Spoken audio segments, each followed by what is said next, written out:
ಹೈಕೋರ್ಟ್ನಲ್ಲಿ ಮುಖ್ಯಮಂತ್ರಿ ಸಿದ್ದರಾಮಯ್ಯನವರಿಗೆ ಇವತ್ತೊಂದು ಬಿಗ್ ರಿಲೀಫ್ ಸಿಕ್ಕಿದೆ. ಮೂಡಾ ಪ್ರಕರಣಕ್ಕೆ ಸಂಬಂಧಪಟ್ಟ ಹಾಗೆ ಸಿದ್ದರಾಮಯ್ಯನವರಿಗೆ ಸುತ್ತಕೊಳ್ಳಬಹುದಾಗಿದ್ದಂತ ಮತ್ತೊಂದು ಸಂಕಷ್ಟದಿಂದ ಇದು ಪಾರ್ ಮಾಡಿದೆ ಈ ಕ್ಷಣಕ್ಕೆ ಅನ್ನುವಂಥದ್ದು ಬಹಳ ಕ್ಲಿಯರ್.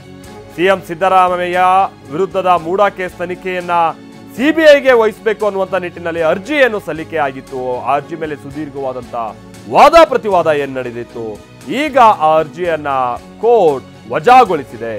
ಲೋಕಾಯುಕ್ತ ಪೊಲೀಸರ ತನಿಖೆ ಅಸಮರ್ಪಕ ಅನ್ನುವಂಥದಕ್ಕೆ ಕಾರಣಗಳು ಇಲ್ಲ, ಲೋಕಾಯುಕ್ತ ತನಿಖೆ ತಾರತಮ್ಯ ಪೂರಿತ ಅನ್ನೋದಕ್ಕೆ ಆಧಾರಗಳಿಲ್ಲ ಅಂತ ನ್ಯಾಯಮೂರ್ತಿಗಳಾಗಿರುವಂತ ಎಂ ನಾಗಪ್ರಸನ್ನ ಅವರಿದ್ದ ಹೈಕೋರ್ಟ್ನ ಪೀಠ ಆದೇಶ ಕೊಟ್ಟಿದೆ. ಸಿದ್ದರಾಮಯ್ಯ ವಿರುದ್ಧ ಸಿಬಿಐ ತನಿಖೆಗೆ ಹೈಕೋರ್ಟ್ ಈ ಮುಖೇನವಾಗಿ ನಕಾರ ವ್ಯಕ್ತಪಡಿಸಿದೆ ಅನ್ನುವಂಥದ್ದು ಗೊತ್ತಾಗ್ತಾ ಇದೆ. ಈ ಕಾರಣಗಳು ಏನು ಅಂತಂದ್ರೆ, ಪ್ರಮುಖ ಕಾರಣ ಅಂತ ಅಂದ್ರೆ ಲೋಕಾಯುಕ್ತ ತನಿಖೆ ಅಸಮರ್ಪಕ ಅಂತ ಹೇಳಿ ನಾವಿಲ್ಲಿ ಕನ್ಸಿಡರ್ ಮಾಡೋದಕ್ಕೆ ಆಗಲ್ಲ. ತಾರತಮ್ಯ ಪೂರಿತ ಆಗಿದೆ ಅನ್ನುವಂಥದ್ದು ಕೂಡ ಒಂದು ಆರೋಪ ಆಗಿತ್ತಲ್ಲ. ಮುಖ್ಯಮಂತ್ರಿಗಳು ಅನ್ನುವಂಥ ಕಾರಣಕ್ಕೆ, ಪ್ರಭಾವಿ ಹುದ್ದೆಯಲ್ಲಿದ್ದಾರೆ ಅನ್ನುವಂಥ ಕಾರಣಕ್ಕಾಗಿ ಅವ್ರು ಹೇಳದಂಥ ಸಮಯಕ್ಕೆ ಕರೆಸ್ಕೊಂಡಿದ್ದಾರೆ, ಅವ್ರು ಹೇಳದಂಥ ಸಮಯಕ್ಕೆ ಬಿಟ್ಟು ಕಳಿಸಿದ್ದಾರೆ ಅನ್ನುವಂಥ ರೀತಿಯಾದಂಥದ್ದೆಲ್ಲ ವಾದ ಇತ್ತಲ್ಲ.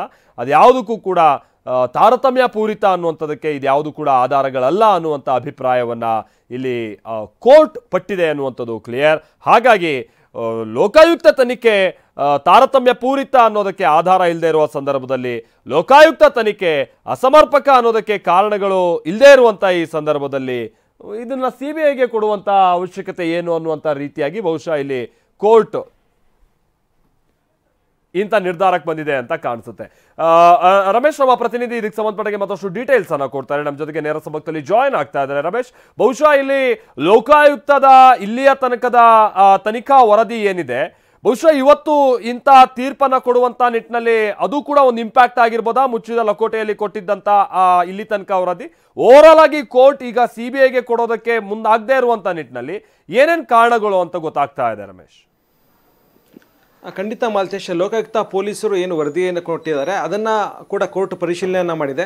ಪರಿಶೀಲನೆ ಮಾಡಿ ಲೋಕಾಯುಕ್ತ ಪೊಲೀಸರ ತನಿಖೆ ತಾರತಮ್ಯ ಪೂರಿತ ಮತ್ತು ಯಾವುದೇ ಆಧಾರ ರಹಿತವಾಗಿ ಅವರು ತನಿಖೆ ಮಾಡ್ತಾ ಇದ್ದಾರೆ ಅನ್ನೋದಕ್ಕೆ ಯಾವುದೇ ರೀತಿ ಕಾರಣಗಳಿಲ್ಲ. ಹೀಗಾಗಿ ಸ್ನೇಹಮಯಿ ಕೃಷ್ಣ ಅವರ ಅರ್ಜಿಯನ್ನು ವಜಾಗೊಳಿಸಿದ್ದೀವಿ ಅಂತೇಳಿ ಹೈಕೋರ್ಟ್ ಹೇಳಿದೆ.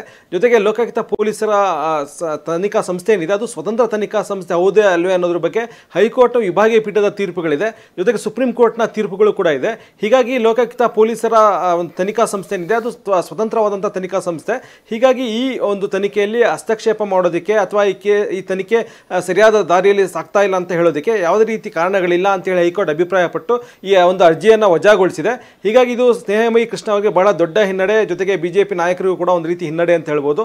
ಯಾಕೆ ಅಂತಂದರೆ ಕೋರ್ಟ್ ಈಗ ಸಿಬಿಐ ತನಿಖೆ ವಹಿಸೋದಕ್ಕೆ ಯಾವುದೇ ಕಾರಣಗಳಿಲ್ಲ ಅಂತೇಳಿ ಸಿಬಿಐ ತನಿಖೆಗೆ ವಹಿಸೋದಕ್ಕೆ ನಿರಾಕರಿಸಿದೆ. ಜೊತೆಗೆ ಅರ್ಜಿಯನ್ನು ವಜಾಗೊಳಿಸಿದೆ. ಹೀಗಾಗಿ ಈಗ ಉಳಿದಿರುವಂಥದ್ದು ಸ್ನೇಹಮಯಿ ಕೃಷ್ಣ ಅವರಿಗೆ ಸುಪ್ರೀಂ ಕೋರ್ಟ್ಗೆ ಹೋಗೋದೊಂದೇ ಇರುವಂಥ ಮಾರ್ಗ. ಹೀಗಾಗಿ ಈಗ ಲೋಕಾಯುಕ್ತ ಪೊಲೀಸ್ ಏನು ಈಗಾಗಲೇ ತನಿಖೆಯನ್ನು ನಡೆಸಿದ್ದಾರೆ ಅಥವಾ ತನಿಖೆ ಪೂರ್ಣಗೊಳಿಸಿದ್ದಾರೆ, ಅದರ ವರದಿಯನ್ನು ಈಗ ಲೋಕಾಯುಕ್ತ ಕೋರ್ಟ್ ಅಥವಾ ಜನಪ್ರತಿನಿಧಿಗಳ ವಿಶೇಷ ಕೋರ್ಟ್ಗೆ ಅವರು ಸಲ್ಲಿಸಬಹುದಾಗಿರುತ್ತೆ. ಅಲ್ಲೇನಾದರೂ ಸಿದ್ದರಾಮಯ್ಯ ಅವರಿಗೆ ಬಿ ರಿಪೋರ್ಟ್ ಆಗಿದೆ ಅಂದರೆ ಸಿದ್ದರಾಮಯ್ಯ ಅವರನ್ನು ಆರೋಪಿ ಸ್ಥಾನದಲ್ಲಿ ತೋರಿಸದೇ ಇದ್ರೆ ಉಳಿದ ಅಧಿಕಾರಿಗಳನ್ನ ಮಾತ್ರ ತೋರಿಸಿದ್ರೆ ಅಂಥ ಸಂದರ್ಭದಲ್ಲಿ ಅವ್ರ ವಿರುದ್ಧ ಮಾತ್ರ ಮುಂದಿನ ವಿಚಾರಣೆ ಆಗುತ್ತೆ. ಆದರೆ ಸಿದ್ದರಾಮಯ್ಯ ವಿರುದ್ಧ ಯಾವುದೇ ರೀತಿ ವಿಚಾರಣೆ ಆಗೋದಿಲ್ಲ. ಹೀಗಾಗಿ ಲೋಕಾಯುಕ್ತ ಪೊಲೀಸರು ಏನು ವರದಿಯನ್ನು ಸಲ್ಲಿಸಿದ್ದಾರೆ ಅನ್ನೋದ್ರ ಮೇಲೆ ಸಿದ್ದರಾಮಯ್ಯ ಅವರ ಭವಿಷ್ಯ ನಿರ್ಧಾರ ಆಗುತ್ತೆ. ಹೀಗಾಗಿ ಮೇಲ್ನೋಟಕ್ಕೆ ಇದು ಅಂದರೆ ಸಿದ್ದರಾಮಯ್ಯ ವಿರುದ್ಧ ಬಿ ರಿಪೋರ್ಟ್ ಹಾಕಿದಾರಾ ಅಥವಾ ಅವರ ಆರೋಪ ಸಾಬೀತಾಗಿದೆಯಾ ಇಲ್ಲೋ ಅನ್ನೋದಕ್ಕೆ ಯಾವುದೇ ರೀತಿ ಅಂದರೆ ಅಥೆಂಟಿಕೇಟೆಡ್ ಮಾಹಿತಿಗಳಿಲ್ಲ. ಹೀಗಾಗಿ ಒಂದು ವೇಳೆ ಏನಾದರೂ ಲೋಕಾಯುಕ್ತ ಪೊಲೀಸರು ಇಮಿಡಿಯೇಟ್ ಆಗಿ ಇವತ್ತು ಅಥವಾ ಮುಂದಿನ ವಾರನೋ ಅವರೇನಾದರೂ ತಮ್ಮ ಅಂತಿಮ ವರದಿಯನ್ನು ಲೋಕಾಯುಕ್ತ ವಿಶೇಷ ಕೋರ್ಟ್ ಅಥವಾ ಜನಪ್ರತಿನಿಧಿಗಳ ವಿಶೇಷ ಕೋರ್ಟ್ಗೆ ಸಲ್ಲಿಸಿದ್ರೆ ಅಲ್ಲಿ ಏನು ವರದಿ ಸಲ್ಲಿಸ್ತಾರೆ ಅನ್ನೋದರ ಆಧಾರದ ಮೇಲೆ ಸಿದ್ದರಾಮಯ್ಯ ಅವರ ಮುಂದಿನ ನಡೆ ಏನು ಅನ್ನೋದು ಕೂಡ ತೀರ್ಮಾನ ಆಗುತ್ತೆ.